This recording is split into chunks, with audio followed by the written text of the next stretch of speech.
If you don't find a way to make money, even when you're sleeping, you're gonna be working for the rest of your life. As a kid, you're asked to save more money. You put in coins in a piggy bank, and that's parents become happy because they see their children saving all that. Hi, my name is Coach Antonio, and in this episode, we're gonna talk about 5 habits of rich people. Let's go. One thing that separates rich people from poor people, okay, I don't want to offend people again because so many people get offended by this, and most people who get offended are poor people. They're the ones that comment that I'm wrong in my post. That's okay. That's your opinion, all right? That's one of the mindsets of poor people. But first, I want to talk about 5 habits of wealthy people that the poor people don't have.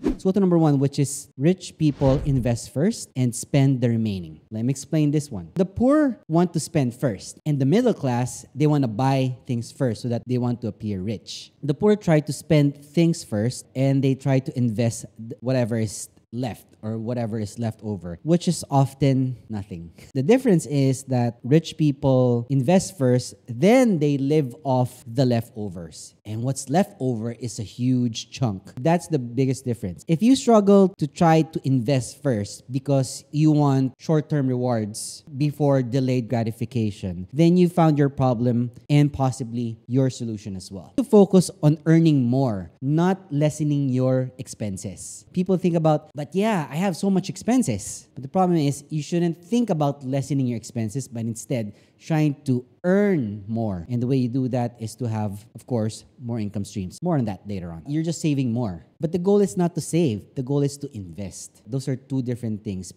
One thing that's wrong is that as a kid, you're asked to save more money. You put in coins in a piggy bank, and that's parents become happy because they see their children saving all that. But instead, they should be teaching their kids how to invest whatever money they have. The game here is about doubling, making your $100, $200, making 200, 400, 400, and double it to 800, and so on and so forth. That's the game. And that's the fun part about it. So that's number 1. Invest first, spend the remaining. Let's go to number 2, which is rich people focus on themselves. Let me explain. Poor people have a habit on focusing on other people's opinions. They want to be either seen as rich or humble. I saw a documentary before about the time we're in, hypebeast, were the trend. Remember that? I think I saw it in Jessica Soho before, an article wherein there were kids being interviewed why they wear fake clothes, fake expensive branded clothes, Gucci, Louis Vuitton, and all that. One thing that struck me is that there was this kid that tried to explain why he wears that, and he said, it's okay because I feel that I'm rich. He wants the feeling of being rich instead of thinking that he can be rich. Wealth starts with your mind. It means that you don't want to appear rich in physicality. You want to appear rich here, not on the external. People focus too much on the external. They want to focus on looking rich to people so that they seem impressive. Sometimes it's a good thing, but most of the time, it's not. I'm not saying it's a bad thing, but most of the time, it is a bad thing because you're setting a precedent for yourself that you want to always have something as proof that you're wealthy. Thing is, wealth, again, what I say, wealth is invisible. It's not seen. It's not seen through brands. These high-end brands, I don't want to mention big name brands, but high fashion brands are not meant for the rich. They're meant for the middle class. And that's one thing I learned the hard way. I used to spend probably almost $1 million occasionally on a month just to buy expensive bags, shoes, and clothing. And what's left off is that there's nothing for me to invest. If I had put in ₱1 million every month of my expenses into investing, let's say in stocks, bonds, or real estate back then, I would have retired much, much earlier. The thing is, we learn the hard way. Again, poor people, they want to focus on other people's opinions or appearing because they like the opinion of other people saying, yo, that's my Lodi wearing all those brands from head to foot, all branded and all that shiny, shimmering things all around them. So rich people just focus on their own lives. They don't care what other people think about them. Like, oh, look, he wears a white shirt and pair of jeans and some Chuck Taylors. He must be poor. But he doesn't care about that opinion from other people. They don't care about other people's opinions at all. When someone thinks, you look poor or you don't look like you have money, and that's okay. It doesn't matter to them. So to get rich, just focus on becoming rich instead of appearing rich to other people. That's number 2. Rich people focus on themselves. And by the way, if you're enjoying this episode right now, subscribe to the channel would be rewarding. Number 3, which is rich people buy real assets. There's a difference between an asset and a liability. People say that when you have a house, it's an asset. No, it's not, because every month your household has expenses. Your electricity, your telephone, gas, maintenance. To preserve your roof so that it doesn't leak on rainy days, that costs something. Anything for household help. The bigger your house, the more household help you need to maintain that house. Painting, renovation and such. Until such time that you are able to sell that house, that's the only time it becomes an asset. But a house will always be a liability. Same like with a car. The middle class tries to criticize luxury cars and watches without realizing their own home is also a liability. Just as a far, far bigger one in terms of house. Even if it's fully paid for example, you paid for your entire house, you bought it, you're not paying monthly for it, you still have taxes. In Tagalog, we call it amilyar, and that's paid annually as well. Depending on the neighborhood you live at, the better the neighborhood, the more expensive your monthly association dues are. So a lot of expenses go through that. You want to buy a real asset. You want to buy real estate. I prefer real estate that's commercial rather than residential because you can have it rented. Just like this place we're in at right now. The landlord of this place has this place and they have it rented. And they have more lenient rules compared to others. It means that it's making money based off rental. And the maintenance of that is done by the tenant, which is us. So if there's something wrong with whatever happens here, we pay and have it fixed. The toilet's not working, we fix it. We don't tell the landlord about it unless it's something from exterior. Real estate is good. Having businesses of your own that you can grow and scale. I'm a big believer in growing a brand from scratch and scaling it instead of selling someone else's products because you control the product and you control your profit margins as well. Another thing is having knowledge about strong fundamental stocks and bonds. I'm a huge believer in having bonds because the longer you put in bonds, 5 years versus 10 years in good bonds makes a huge, huge difference. Like add an extra zero to it. That's number 3. Rich people buy real assets. They have their income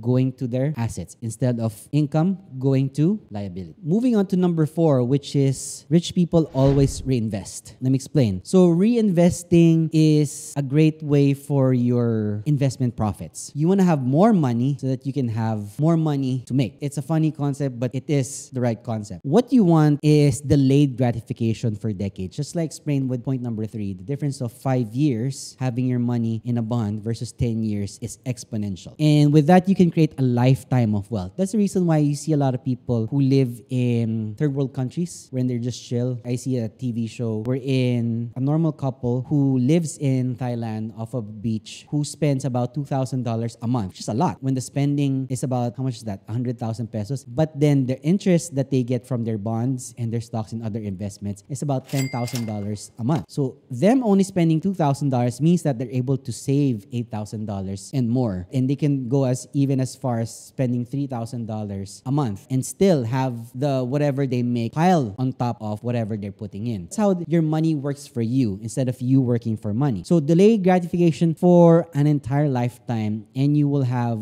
wealth beyond your wildest dreams. With that, you can create generations of wealth. The more money put in with the longer time period that you're able to let it stay without using that money, the better. So that's number 4. Always invest whatever you make out of your investment. Moving on to number 5, which is live off passive income, not active income. Let me differentiate both of these things, passive income and active income, because a lot of people get confused with what it means. Passive income from your assets is cold hard cash that flows into your bank account, whether or not you are awake. And it's one of the best feelings ever. I like to wake up and check my bank account if there's an added figure to my account, wherein money that flows into my bank account is added. That happens even if you work or you don't work. And it's a lot better if you're working as well, because just like a taximeter, it moves up a lot faster if you're moving as well. Again, it doesn't happen if you don't live off passive income. If you only spend from your passive cash flow, you will be in a very, very strong financial position. If you guys have a passive income, let me know in the comment section down below. I'd like to know what kind of passive income you guys have for yourself. Active income then compared to passive income is this. You have to work so that you make money. It's either a job or what we talked about earlier, which is hustling. And it's one of the things I stopped doing once I learned about this. Hustling means that you have to work every day so that you make money, whether it be selling items or doing some sort of work that has you getting paid for. So that's active income. You don't get paid if you don't work. Huge difference. It means that if you're not moving, if you're sleeping, you're not making money. But with passive income, even when you're sleeping, you're still making money. And I leave number 5 with a quote from Warren Buffett, and he said, if you don't find a way to make money, even when you're sleeping, you're gonna be working for the rest of your life. Think about it. So that's number 5. Live off passive income,